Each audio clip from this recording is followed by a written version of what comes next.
Salut chers étudiants, on va terminer le deuxième paragraphe concernant l'oxydation à chaud. إذا كتسمى l'oxydation à chaud هي الكومبيستيون دي فير، يعني احتراق الحديد. إذا كنا شلنا l'oxydation à froid يعني ديال الحديد في الهواء الرطب، دابا غنشوفوها بالنسبة بعد كيكون عندنا اللهب. إذا ندوزو الصورة. إذا الصورة كما كتوضح، حطينا لين دو فير هي هادي في واحد البوتي، واحد الفلاكون، وهنا عندنا لو ديوكسيجين، ودرنا واحد اون فلام. إذا من بعد لا رياكسيون غتعطينا هاديك لا لين دو فير، غتكون عندنا واحد ليتانسيل، لي زيتانسيل، وواحد الوقت عاوتاني ديك لالين، هاد لالين va disparaître, ما تبقاش. Ils vont apparaître quelques boules ici, quelques boules gris bleu au fond. هادوك sont des boules gris bleu au fond. إذا هنا كان عندنا واحد الرياكتيف هما الفير الحديد وثاني الأكسجين، هادوك كيتسموا لي رياكتيف. إذا الفير والديوكسيجين، وغيخرج لنا واحد البرودوي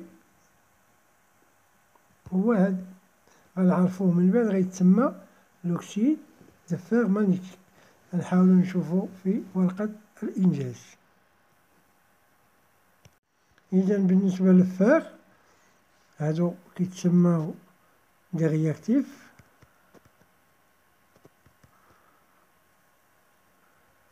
وهذا سون دي برودوي. هنا عندنا برودوي واحد، هادو كيتسموا بالعربية المتفاعلات، وهادو بالفرنسية النواتج أو الناتج. إذا هذا كيتسمى لوكسيد دو فير مانيتيك أو بيان أكسيد الحديد المغناطيسي، هو هذا. إذا عندنا ذرة الحديد أو لاتوم دو فير كدير ما ثنائي أكسجين أو ديوكسيجين، كيعطونا هاد الناتج. إذا هنا بغينا نوازنوها، هنا عندنا شحال من ذرة ديال الأكسجين؟ عندنا 4 ذرات، هنا عندنا 2، إذا غنضربو هنا في 2. مزيان. بالنسبة لذرات الحديد عندنا 3، هنا غنضربو في 3. إذا حنا قلنا إكليبغي ليكواسيون، وازنا المعادلة. إذا هذا بخصوص لا كومبيستيون دو فير. Et on va, avant de passer, on a dit c'est un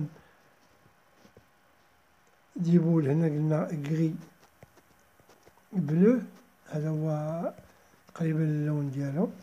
On va passer à la combustion des autres métaux.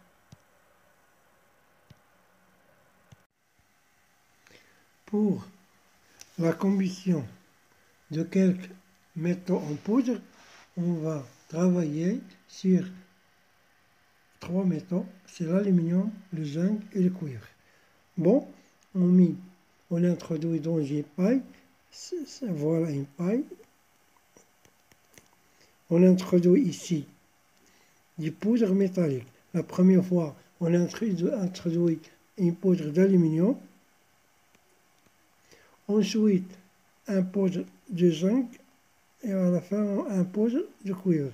Et à chaque fois, on va voir ce qui se passe. On introduit ici dans la paille et on va faire approcher cette paille vers une flamme d'un bec benzène, ici. C'est une flamme ici, c'est une flamme. Voilà le bec benzène. Après, on va voir, pour chaque métal, il y a quelques observations. On va passer à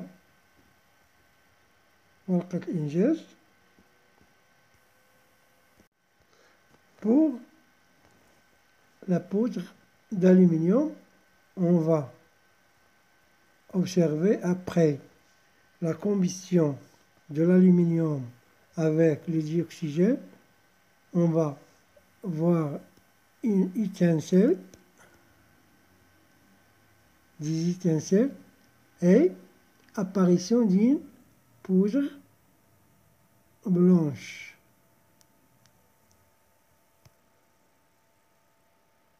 Une poudre blanche. Cette poudre blanche, c'est l'oxyde d'aluminium. Et la réaction sera Al, aluminium, Z dioxygène donne l'oxyde d'aluminium. Ici, on va mettre le 2. Ici, le 3. Ici, le 2. J'ai déjà expliqué comment équilibrer une réaction. Pour la deuxième expérience, pour le zinc, la poudre de zinc, quand elle sera combustée, on va voir toujours des étincelles et une poudre blanche. Avec la réaction, le zinc plus le dioxygène donne l'oxyde de zinc, c'est l'oxyde de zinc. Bon, ici on a deux oxygènes, donc on va mettre ici 2 pour équilibrer le nombre d'atomes d'oxygène. On aura 2 atomes de zinc, donc on va mettre ici 2. Et dernièrement, pour le poudre de cuivre, la combustion du cuivre, on va donner toujours des étincelles et une poudre noire.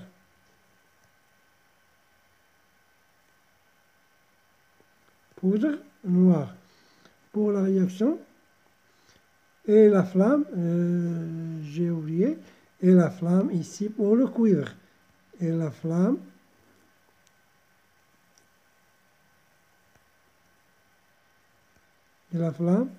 devient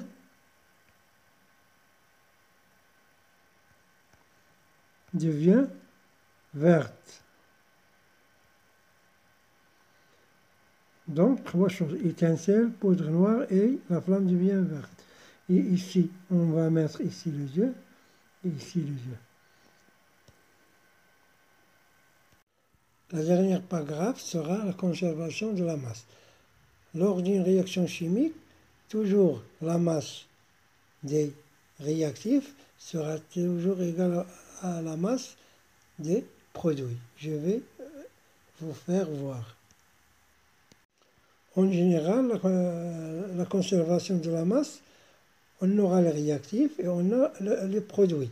Donc la masse des réactifs sera toujours égale à la masse des produits, soit un seul produit C ou plusieurs produits, maintenant C plus D. Donc la masse de A plus la masse de B sera toujours égale à la masse du C s'il y a un seul produit, ou bien on a 2, sera M plus MC plus MD. Voilà une autre science.